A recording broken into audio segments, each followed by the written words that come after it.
جائیں تو کب پڑھیں؟ کیا ہم فجر کی نماز کے بعد سنت پڑھ سکتے ہیں؟ بعض لوگ بولتے ہیں کہ تم پڑھ سکتے ہو اور بعض لوگ کہتے ہیں کہ نہیں بلکہ طلوع آفتاب کے بعد پڑھ سکتے ہو۔ اس بارے میں رہنمائی فرمائیں عاصم نصیر کشمیر سے۔ یہ مسئلہ علماء کے مابین اختلافی ہے۔ امام احمد بن حنبل، امام شافعی کے نزدیک جائز ہے کہ فجر کی فرض نماز کے فوراً بعد آپ سنتیں پڑھ لیں، لیکن امام حنیفہ رحمہ اللہ تعالیٰ کے نزدیک فوراً بعد نہیں بلکہ اشراق کے وقت آپ پڑھیں، اور یہ عبداللہ بن عمر سے ثابت بھی ہے عملاً کہ، اور یہ جو حدیث میں آتا ہے کہ نماز کے بعد سنتیں پڑھی جائیں، تو احناف کے ہاں اس کا مطلب یہی ہے کہ نماز کے بعد اس وقت جب مکروہ وقت گزر جائے اور وہ اشراق کے وقت گزر چکا ہوتا ہے، کیونکہ فجر کی نماز کے بعد نوافل نہیں ہے، تو اس لیے، اور صحابہ سے بھی منقول ہے، تو کسی وقت میں انشاءاللہ پورے ریفرنس کے ساتھ اس پہ دلائل ریکارڈ کروا دوں گا۔ ابھی تو صرف سائل نے جتنی بات پوچھی ہے تو صرف ٹو دا پوائنٹ اسی بات کا جواب دے رہا ہوں کہ فقہ حنفی میں یہی ہے کہ آپ اشراق کے وقت پڑھیں، فوراً بعد نہ پڑھیں۔ باقی اگر کوئی فجر کے فوراً بعد پڑھ رہا ہے، وہ فقہ حنفی کو فالو نہیں کرتا، تو اس کو پڑھنے دیں، اس میں پھڈے بازی والی بات نہیں ہے۔ آپ اس پر عمل کریں کہ ایک مسلک کو فالو کرنا چاہیے، دوسرے پہ تان و تشنیع نہیں کرنی چاہیے۔ یہ اسلاف کا طریقہ تھا، اور یہی طریقہ اس امت میں ایک ایسا طریقہ ہے جس سے امت اختلاف سے بچ سکتی ہے۔ اپنے دلائل دوسرے پر تھوپنا اور یہ کہنا کہ میں صحیح ہوں تم غلط ہو، اس سے امت میں اتحاد پیدا نہیں ہوگا۔ اتحاد اسی سے ہوگا کہ آپ ایک مسلک پہ اگر عمل کر رہے ہیں تو آپ اس پر عمل کریں، دوسرے کو آپ برا بلا نہ کہیں۔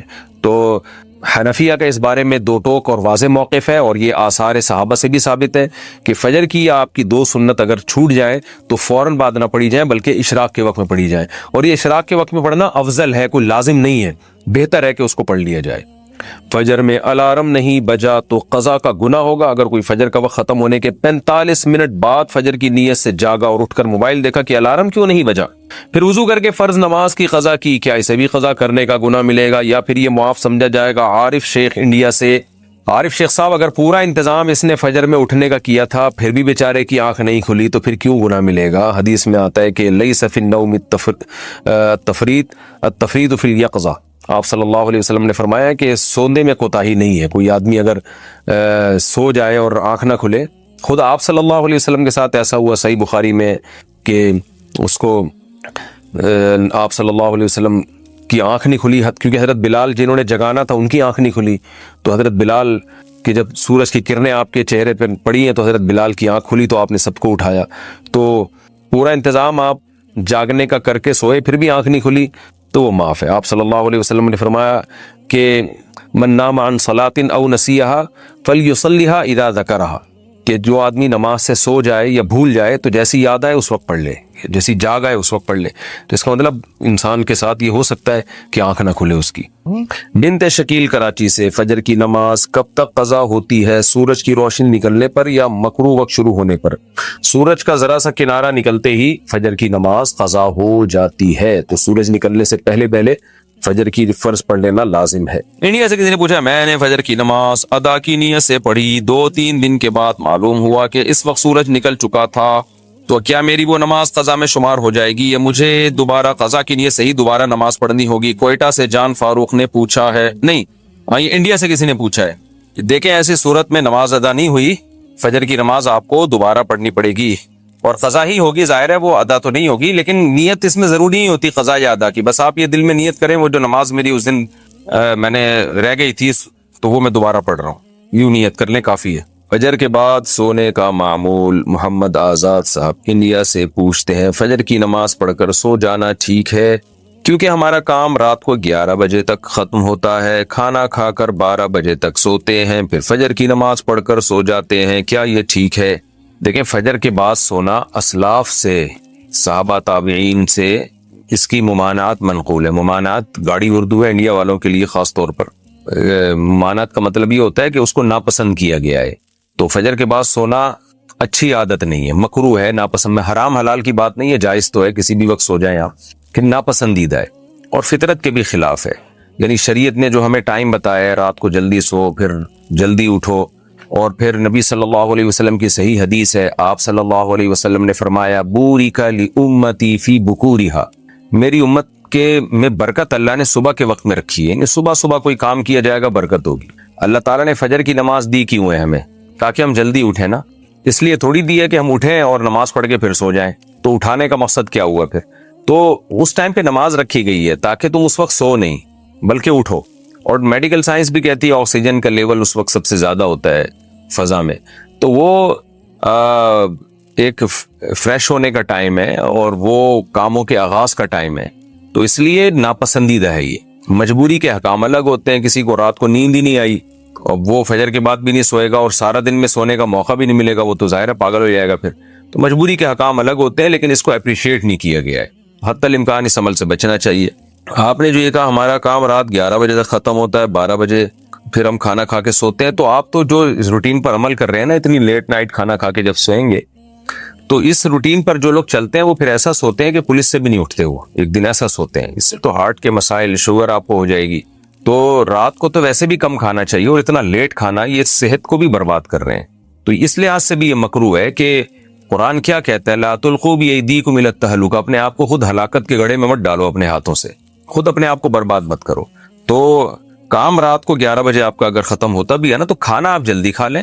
ظاہر ہے کنٹینیو کام تو نہیں کرتے رہتے ہوں گے نا, 7-8 بجے آپ کو 9 بجے موقع ملتا ہوگا, اس وقت کھانا کھا لیں آپ, ہلکا کھائیں تاکہ کام بھی ہو جائے, اور 11 بجے آپ سو جائیں پھر.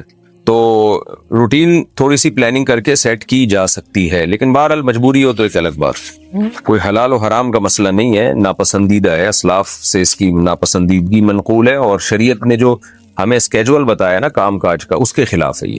فجر کی پابندی کیسے کریں؟ فجر کی نماز نیند کی وجہ سے قضا ہو جاتی ہے, ذہن میں خیال آتا ہے کہ ابھی سو جاتا ہوں, بعد میں اس کی قضا کر لوں گا. اس کی تھوڑی وضاحت فرما دیں. محمد اظہر انڈیا سے. محمد اظہر بھائی, مسئلہ یہ ہے کہ اسلام میں نا شرک کے بعد نماز قضا کرنے سے بڑا گناہ نہیں ہے, کسی قیمت پہ معاف نہیں ہے نماز. تو آپ سو جائیں یا کچھ بھی کر لیں, آپ کو نماز پڑھنی پڑے گی, ورنہ آخرت میں اس کا بڑا سخت حساب دینا پڑے گا آپ کو. اور فجر کی نماز کی ویلیو اس لیے بھی زیادہ ہے کہ اس میں وہ اس کے ثواب اس لیے زیادہ ہے کہ اس کو پڑھنا مشکل ہے. تو 2 کام میں آپ کو بتاتا ہوں, وہ اگر کر لیں تو انشاءاللہ آپ سے پابندی ہو جائے گی. نمبر 1, صبح اٹھنے کے لیے آپ ایک الارم والی گھڑی لیں جس کے الارم کی آواز بہت تیز ہو, اور وہ آپ جہاں سوتے ہیں نا اس جگہ سے دور رکھیں, کہیں دور الماری پہ رکھیں, تاکہ جب وہ بجے تو اتنی زور سے بجے کہ آپ کے 14 طبق روشن ہو جائیں, اور محلے والے آپ کو بولیں کہ بھائی جا کے اس کو بند کرو. اور دوسری بات یہ ہوگا, دور رکھنے کا فائدہ یہ ہوگا کہ آپ فوراً وہیں سوتے سوتے ہاتھ مار کے بند نہیں کریں گے, بلکہ آپ کو اٹھ کے چل کے جانا پڑے گا اسے بند کرنے کے لیے. تو اتنی تیز آواز ہو کہ آپ دوڑتے ہوئے جائیں اٹھ کے, تو اس سے انشاءاللہ آپ کی آدھی نیند بھی غائب ہو جائے گی, اور جو سستی تھی وہ بھی کم ہو جائے گی, اور آپ انشاءاللہ اٹھ بھی جائیں گے. دوسرا کام آپ نے یہ کرنا ہے کہ جس دن فجر کی نماز قضا ہو جائے اس دن آپ نے فجر صبح کا ناشتہ نہیں کرنا ہے. اگر آپ ناشتے کے عادی ہیں تو اس دن کا ناشتہ آپ گول کر دیں سزا کے طور پر, تو یہ بھی ہے. اور اگر آپ ویسے ہی ناشتے کے عادی ہیں, ناشتہ کرنے کا آپ کا معمول نہیں ہے, تو پھر آپ اس دن لنچ غائب کر دیں, بولے آج کھانا نہیں کھاؤں گا میں, تو کچھ سزا دیں اپنے آپ کو, تو اس سے انشاءاللہ آہستہ آہستہ اس بری عادت سے آپ کی جان چھوٹ جائے گی. اللہ تعالیٰ انہیں ان کی خطاؤں سے درگزر کریں گے اور انہیں ایسے باغات میں داخل کریں گے جن کے نیچے نہریں بہتی ہیں, جن باغات میں وہ ہمیشہ ہمیشہ رہیں گے.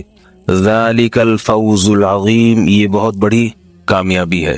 یہ وہ جنت ہے جس کا تذکرہ قرآن مجید میں بے شمار ہے, بے شمار. ہونا تو یہ چاہیے, اصول اور ضابطے کی بات یہ ہے کہ جب کسی چیز کی خبر دی جاتی ہے تو 1 مرتبہ دینا کافی ہوتا ہے.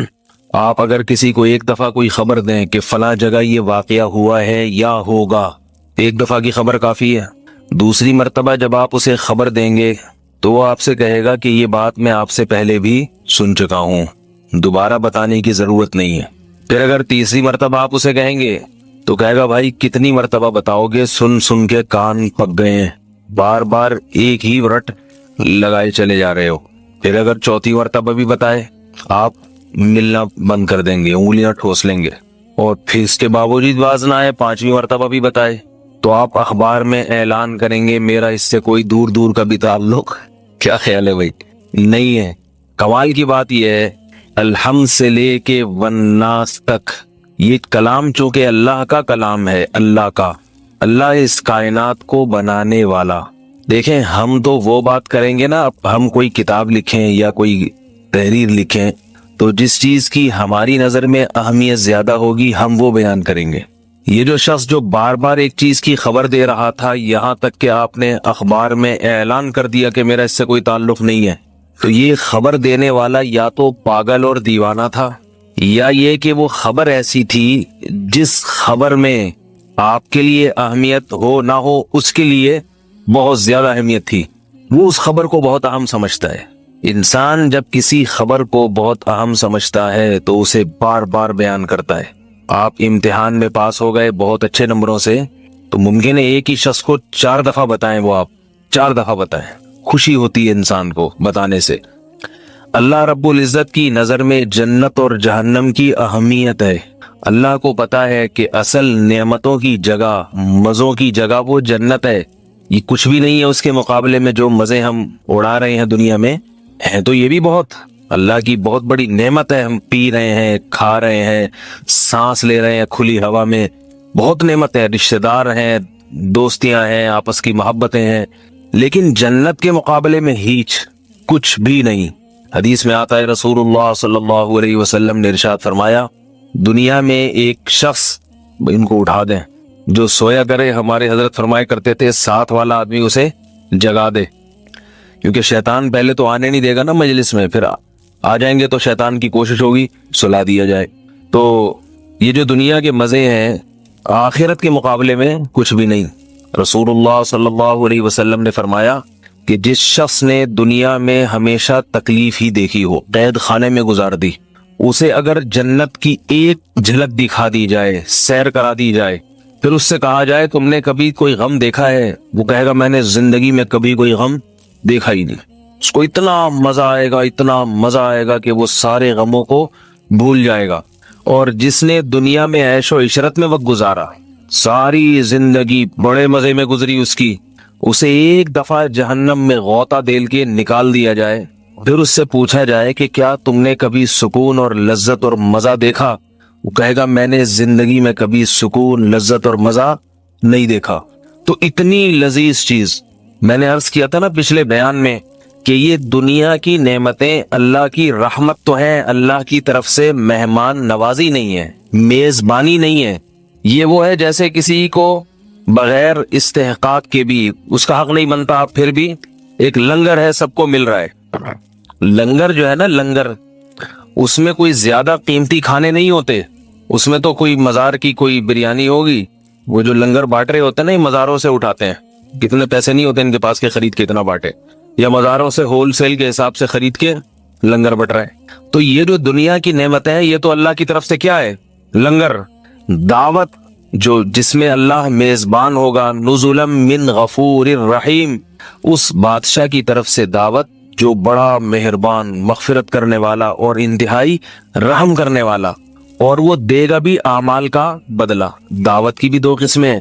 دیکھو، دعوت جب کسی کی بھی کی جاتی ہے تو پھر اپنے حساب سے کی جاتی ہے، آپ کی اوقات دیکھی جاتی ہے، آپ کیا ہیں۔ آپ دعوت کرنا چاہ رہے ہیں، دولت مند ہیں تو ذرا کھانا پرتکلف ہوگا، بیٹھنے کی جگہ ایئر کنڈیشن ہوگی، مہمان کے لیے نرم صوفے ہوں گے، گدے ہوں گے، کھانے سے پہلے سوپ پیش کرنے کا انتظام ہوگا۔ اب میری دعوت کریں تو یہ سب باتیں سوچ لیا کریں، کھانے سے پہلے سوپ پیش کرنے کا انتظام ہوگا، کمرہ سمجھ گئے کیسا ہوگا؟ ایئر کنڈیشن روم ہوگا، بیٹھنے کے لیے نرم گدے، صوفے، اور ہر وہ چیز جو اس وقت آپ مہمان کے اکرام کے طور پر آپ سمجھتے ہیں کہ اس میں مہمان کا اکرام ہے، وہ تمام چیزوں کا انتظام کریں گے۔ کمرے میں اگر صفائی نہیں تھی، مہمان کے آنے سے پہلے صفائی، پوچھا لگوایا جائے گا، صوفوں کو ترتیب دیا جائے گا، گاؤ تکیے، حالانکہ ایک آدمی ہے مگر اس کی وجہ سے بستر بھی سیٹ کیا جا رہا ہے، گاؤ تکیے بھی اپنی جگہ پہ، اور اسپرے بھی کیا جا رہا ہے، ایئر فریشنر چنبیلی کا یا کوئی بھی اسپرے کیا جا رہا ہے، واش روم دیکھا جا رہا ہے صاف ہے یا نہیں، پھر بچوں کو بھگایا جا رہا ہے کہ کہیں مہمان کی نیند خراب نہ کر دیں، حالانکہ یہ مہمان وہ ہے جس نے آپ کو کچھ دیا نہیں ہے، بس ایک عزت دار آدمی ہے جسے آپ سمجھتے ہیں کہ یہ مہمان بننے کے قابل ہے۔ اور ایک دعوت وہ ہوتی ہے جس میں محدود نشستیں ہوں، اس میں مخصوص لوگوں کو آنے کی اجازت ہو، اور وہ مخصوص وہ لوگ وہ ہیں کہ جنہیں آپ نے جن کے ذمے کوئی کام لگایا اور انہوں نے وہ کام پورا کر دیا، اور کام بھی تھوڑا نہیں لگایا، ان کے ذمے اللہ نے لگایا کہ دن بھر میں 5 نمازیں پڑھنی ہے، اللہ کے سامنے آ کے سجدہ کرنا ہے، یہ ساری زندگی نماز پڑھتے رہے، ساری زندگی۔ دنیا میں ہر کام کی چھٹی ہے، کوئی دنیا کا کام ایسا نہیں ہے جو چھٹی کے بغیر ہوتا ہو، لیکن نماز ایسی چیز ہے کہ جس دن فرض ہوتی ہے، بلوغت کی دہلیز پہ انسان قدم رکھتا ہے، فرض ہوئی اور موت تک پھر چھوٹتی نہیں ہے، سفر ہو حضر ہو پڑھتا ہی چلا جائے گا، پڑھتا ہی چلا جائے گا، کسی دن بھی معاف نہیں ہے۔ نماز صرف ایک حالت میں معاف ہوتی ہے، بے ہوش ہو گئے آپ اور 24 گھنٹے سے پہلے ہوش آ گیا تو جتنی بے ہوشی میں نمازیں گزری ساری پڑھنی پڑیں گی، وہ بھی ہوش آتا ہی واجب ہو جائیں گی۔ اور خواتین پر طہارت جب کی حالت میں نہ ہو، وہ اس لیے مجبوری ہے کہ ناپاکی میں نماز نہیں ہوتی، اور نماز اس وقت معاف ہوتی ہے کہ جب آپ اتنے معذور ہو جائیں کہ گردن بھی نہ ہلا سکتے ہو نماز پڑھنے کے لیے۔ اگر آپ اتنے معذور ہیں کہ گردن کے اشارے سے نماز پڑھ سکتے ہیں تو بھی نماز پڑھنی پڑے گی، اور اگر اس سے بھی گئے پھر نماز معاف ہوگی، لیکن صحیح ہو گئے پھر پڑھو ساری۔ تو یہ ذمہ داری اس نے پوری کی ہوگی، نمازوں کی پابندی کی، نیند کو قربان کیا اور 5 وقت وضو کیا۔ رسول اللہ صلی اللہ علیہ وسلم نے فرمایا میری امت جو وضو کرتی ہے نا 5 وقت، کس کو خوش کرنے کے لیے کرتے ہیں ہم؟ دیکھو لوگ چہرہ دھوتے ہیں کسی دعوت میں جانے کے لیے تاکہ ہم اچھے لگیں، سارا دن نہیں دھوئیں گے لیکن کسی دعوت میں جائیں گے صابن سے رگڑ کے دھوئیں گے۔ نمازی صرف خدا کو خوش کرنے کے لیے 5 ٹائم چہرہ دھوتا ہے، اور نماز میں آدھی مشقت تو وضو میں ہے، وضو میں آدھی مشقت، لیکن اللہ کو نمازی کی یہ ادا اتنی پسند ہے۔ رسول اللہ صلی اللہ علیہ وسلم نے فرمایا میری امت کے چہرے قیامت کے دن 14ویں کی چاند کی طرح چمکتے ہوں گے، وہ جگہ ان کی چمک رہی ہوں گی چاند کی طرح جن جگہوں کو یہ دھویا کرتے تھے، کیونکہ بار بار دھو کے چہرے پر ان کے ایسے نور پیدا ہو جائے گا، دنیا میں تو یہ نور نظر نہیں آتا، قیامت کے دن نور کی کرنیں نکل رہی ہوں گی ان کے چہروں سے، ان کے بازوؤں سے، ان کے پاؤں سے، وہ تمام اعضاء جو دھوئے جاتے تھے اس کا نور ان کے چہروں سے نکل رہا ہوگا۔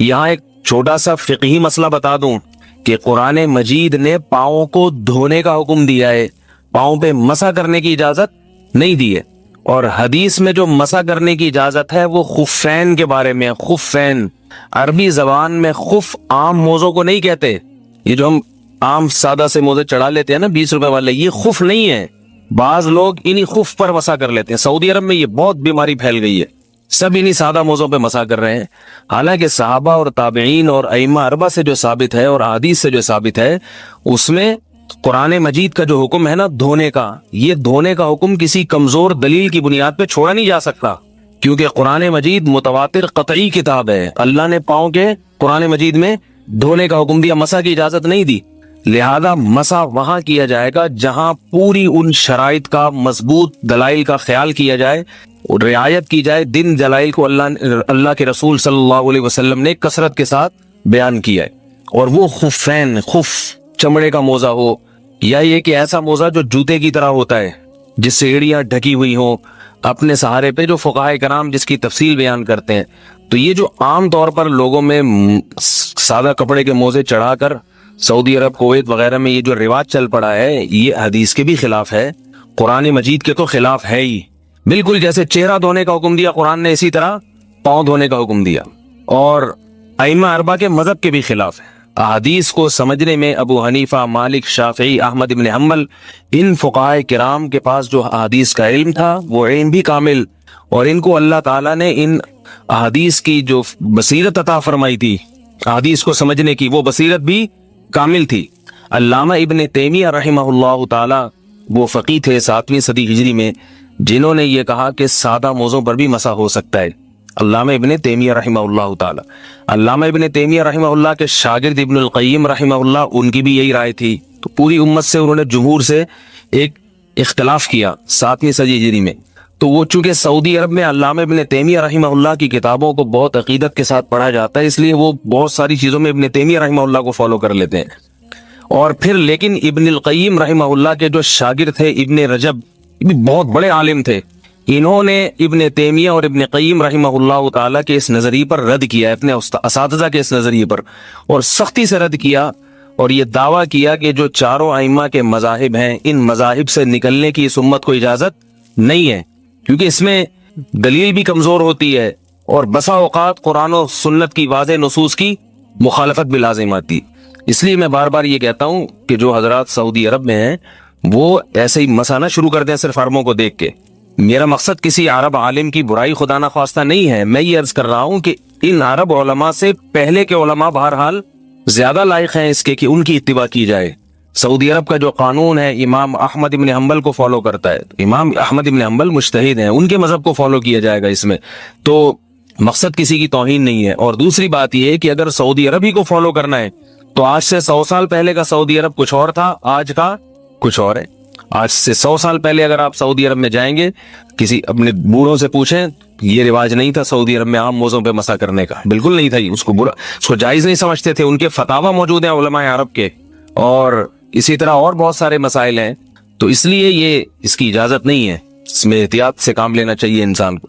تو میں یہ عرض کر رہا تھا کہ نبی صلی اللہ علیہ وسلم نے فرمایا میری امت جو وضو کے اعضاء دھوتی ہے، چہرہ بھی دھوتی ہے، اس میں ایک خرابی یہ بھی ہے کہ نبی نے کیا فرمایا، وضو کے اعضاء، اس میں پاؤں بھی داخل ہیں یا نہیں؟ تو پتہ چلا پاؤں میں بھی اصل کیا ہے، دھونا۔ جبکہ یہ جو عام موزے ہیں نا، یہ تو چڑھانا بہت آسان ہے، چمڑے کے موزے عام حالات میں انسان چڑھاتا ہی نہیں ہے، جب مجبوری ہوگی تو چڑھائے گا وہ، اس میں پھر مسا کی بھی اجازت دی شریعت نے۔ اگر عام موزوں پر مسا اتنے آسانی سے جائز ہوتا تو پھر تو موزے ہم بھی سب چڑھا لیں، تو پاؤں دھونے کا حکم تو بالکل ختم ہی ہو جائے گا، پاؤں دھونے کا حکم تو بالکل ختم۔ صحابہ کے لیے کتنا آسان تھا کہ ایک پٹی پاؤں پہ چڑھا لیتے، ایک پٹی باندھ لیتے اور سارا دن پھر اسی میں مسا کرتے رہتے۔ ایسا نہیں کرتے تھے صحابہ کرام۔ سفر میں حضر میں جہاں موزے پہننے پڑتے تھے تو وہ موزے ظاہر ہے وہی ہوتے تھے جو سفر میں کام آ سکے، چلنے چپل پہن کے چلنا اتنے لمبے لمبے سفر، ان میں یہ کپڑے کے موزے نہیں کام آتے تھے ان کے، یہ تو 2 منٹ میں ایک دن میں پھٹ پٹا کے ختم ہو جائیں گے۔ تو آج ایک آزادی امت میں پیدا ہو رہی ہے، آزادی، بس ہر آدمی، ہر کوئی مولوی صاحب ہوتے ہیں دلیل کے نام پہ جو ہے وہ بات کرنا شروع کر دیتے ہیں۔ اس پہ کثیر علماء کے فتاوی ہیں کہ ائمہ اربعہ کے مذاہب میں سے کسی اور ان کے مذہب کو چھوڑا نہ جائے، البتہ دوسرے علماء کی ذات پہ تنقید نہ کی جائے، ان کو معذور سمجھا جائے۔ تو نبی صلی اللہ علیہ وسلم نے کیا فرمایا کہ مسلسل یہ اعضاء دھلتے ہیں تو میری امت ان اعضاء کے دھلنے کی وجہ سے دوسری امتوں سے ممتاز ہوگی۔ صاف پتہ چلے گا یہ وضو کرنے والے لوگ ہیں، ان کے چہروں پہ، ان کے ہاتھوں پہ نور ہوگا، اور آپ صلی اللہ علیہ وسلم نے فرمایا ان کو زیور پہنایا جائے گا ان مقامات پر جو مقامات وضو میں دھلا کرتے تھے۔ قیامت کے دن جنت میں مردوں کو بھی زیور پہننے کو ملے گا، یہ مردوں کی خوبصورتی کے لیے۔ آج بھی بہت سے لوگ پہنتے ہیں نا، مرد لاکٹ پہنتے ہیں، سونا پہنتے ہیں، تو اس کا مطلب ہے کہ وہ بھی چاہتے ہیں کہ ہم، لیکن اللہ نے دنیا میں مرد پہ حرام کر دیا، اور فرمایا نبی صلی اللہ علیہ وسلم نے کہ جو دنیا میں سونا پہنے گا آخرت میں اس سے محروم رہے گا، جو مرد دنیا میں ریشم پہنے گا آخرت میں ریشم سے محروم رہے گا۔ تو اللہ تعالیٰ نے جنت کو اتنا دل نشیں بنایا کہ الحمد سے لے کے والناس تک جنت جنت جنت جنت جنت جنت، بار بار اللہ نے اس کا تذکرہ بھر دیا۔ جہاں نیک عمل کی بات ہوتی ہے اللہ فرماتے ہیں جو ایمان لایا اور نیک اعمال اختیار کیے ان کو بہشت باغات میں داخل کروں گا، اور جہاں جنت کا تذکرہ، جنت کی نہروں کا تذکرہ ضرور ہے، تجری من تحتها الانہار، اے اللہ تو نے پہلی دفعہ بتایا جنت برحق، ہم نے مان لیا، دوبارہ بتانے کی ضرورت نہیں۔ اگلے رکوع میں اللہ پھر بتا رہے ہیں جنت میں داخل کروں گا ایسے باغات میں، اے اللہ 2 دفعہ بتا دیا اب تو سمجھ میں آ گیا، اللہ تیسری دفعہ ذکر کرتے ہیں جنت میں داخل کروں گا ایسے باغات میں جن کے نیچے نہریں بہتی ہیں، اے اللہ تو نے 3 دفعہ بتا دیا سمجھ میں آ گیا، چوتھے رکوع میں پھر آ رہا ہے جنت میں داخل کروں گا جن کے نیچے نہریں بہتی ہیں، اے اللہ آپ کو اچھی طرح سمجھ میں آ گیا۔ 5ویں رکوع میں پھر اللہ بیان کرتے ہیں، 6ٹھے رکوع میں پھر بیان کرتے ہیں، کوئی رکوع ہی ایسا ہوگا جو جنت کے تذکرے سے خالی ہو، بار بار جنت جنت جنت۔ یہ ایسے ہی ہے جیسے اللہ جب نماز کے لیے بلاتے ہیں نا، نماز کے لیے، تو ایک دفعہ کہہ دیا حی علی الصلاۃ، کافی ہونا چاہیے کہ نہیں ہونا چاہیے؟ اس کے بعد ٹائمنگ بتا دی، بھئی یہ نماز، جیسے قرآن میں اللہ نے نماز کے اوقات بتا دی کہ اقیم الصلاۃ لدلوک الشمس الی غسق اللیل وقرآن الفجر، کہ دلوک شمس سورج ڈھلتے وقت پڑھو۔ جب میں کسی کو کسی بات کا ٹائم بتا دیتا ہوں کہ آپ نے مجھ سے ملاقات کا وقت آپ کا 8 بج کے، یہ 8:15 بجے ہے، 8:15 بجے ملاقات کرنی ہے، تو پھر کیا میں اعلان کروں گا؟ اس کا بار بار اناؤنسمنٹ ہوگی۔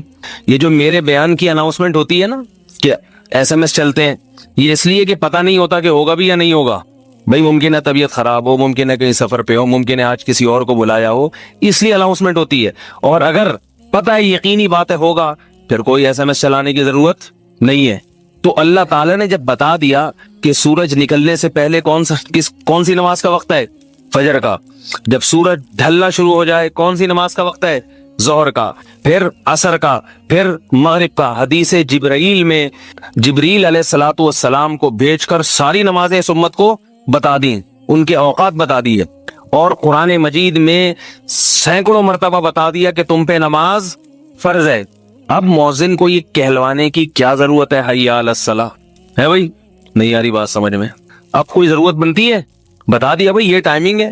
آپ جب کسی کمپنی میں جاب کے لیے جاتے ہیں تو پوچھتے ہیں میری ٹائمنگ کیا ہے, آنا کس وقت ہے, چھٹی کب ہوگی, تو بتا دیں بھائی آفس ٹائم آپ کا صبح 9 سے شام 5 بجے ہے.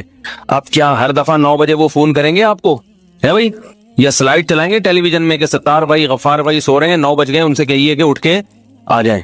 یا آپ کے محلے میں کسی کو کہیں گے کہ مسجد سے اعلان کرو کہ جو حضرات اسٹیل مل جانے والے ہیں, 9 بجنے والے ہیں, گاڑی آنے والی ہے, سب لوگ تیار ہو جائیں. یا تھانے میں اس کے ذریعے اعلان کہیں بھی نہیں ہوتا. بھائی بجے ایک دفعہ بتا دیا تو بتانے کا مطلب کیا ہے؟ اب جس دن چھٹی ہوگی تو اناؤنسمنٹ ہوگی, جس دن چھٹی ہوگی, جس دن ہڑتال ہوگی, اسٹرائک ہوگی تو اعلان کیا جائے گا کہ ادارے بند رہیں گے, اسکول بند رہیں گے. بلانے کے لیے اعلان نہیں کیا جائے گا. اس اعلان کو فضول سمجھا جاتا ہے, اس اعلان کو غلط سمجھا جاتا ہے. اگر بار بار کوئی یہ اعلان کرے تو دنیا اسے پاگل اور بیوقوف سمجھتی ہے. لیکن کمال کی بات ہے اللہ تعالیٰ نے قرآن میں اعلان کر دیا کہ مومنین پر 5 وقت نماز فرض ہے. ان الصلاۃ کانت علی المؤمنین کتابا موقوتا, بے شک نماز مومنین پر مقررہ اوقات میں فرض ہے. ان کے اوقات خود بھی بتا دیے, اپنے فرشتے جبریل امین جو سب سے مقرب فرشتے ان کو بھی بھیجا. یہ نمازوں کے اوقات ہمیں کس نے سکھائے ہیں؟ جبریل علیہ الصلوۃ والسلام نے سکھائے ہیں. انہوں نے آگے نبی کو نمازیں پڑھائی اور کہا کہ یہ نمازوں کے اوقات ہیں آپ کی امت کے. پھر نبی نے اپنے عمل سے, اپنے قول سے ہمیں بتایا.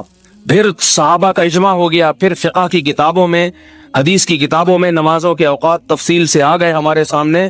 اس کے بعد اب کیا ضرورت رہ جاتی ہے کہ ہمیں ہر نماز کے وقت بتایا جائے کہ نماز کا ٹائم ہو گیا ہے. نقشے بن گئے, گھروں میں نقشے ہیں, آپ موبائل پہ دیکھ سکتے ہیں, انٹرنیٹ پہ دیکھ سکتے ہیں. کل بھائی طلوع آفتاب کس وقت ہے, مسجدوں میں لکھا ہوتا ہے نماز کا وقت, فجر کی نماز 6:15 بجے, ظہر کی نماز 1:05 پر, عصر کی نماز 5:30 بجے, مغرب کی نماز اتنے بجے, اور روزانہ تبدیل ہوتا ہے اس کا ٹائم, وہ بھی لکھا ہوا ہوتا ہے, اور عشاء کی نماز 8:30 بجے. اب کیا ضرورت ہے بھائی؟ لیکن کمال کی بات یہ اللہ تعالیٰ فجر میں کہلواتے ہیں حی علی الصلاۃ, مؤذن کے ذمہ لگایا زور سے اعلان کرو. پہلے تو اسپیکر نہیں تھے, مؤذن سردیوں میں مسجد کے اوپر والے مینار پہ جا کے چڑھتا تھا, اگر گر جائے تو ہڈی پسلی بھی نہ بچے اس.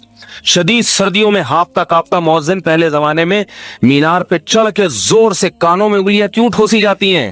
اس لیے کہ اتنی زور سے چیختا ہے کہ اپنے ہی کان نہ پھٹ جائیں کہیں اس کے. کان میں اپنی انگلیاں ٹھوسو تاکہ خود کو آواز کم آئے, جن کو سنانی ہے ان کو آئے آواز.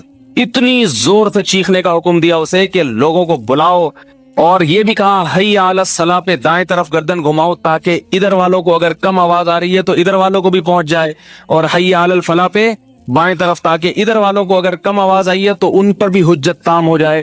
وہ یہ نہ کہیں کہ مؤذن ادھر کی طرف منہ کر کے نماز پڑھتا تھا اور ہمارا گھر تو اس طرف تھا, اس طرف نہیں تھا.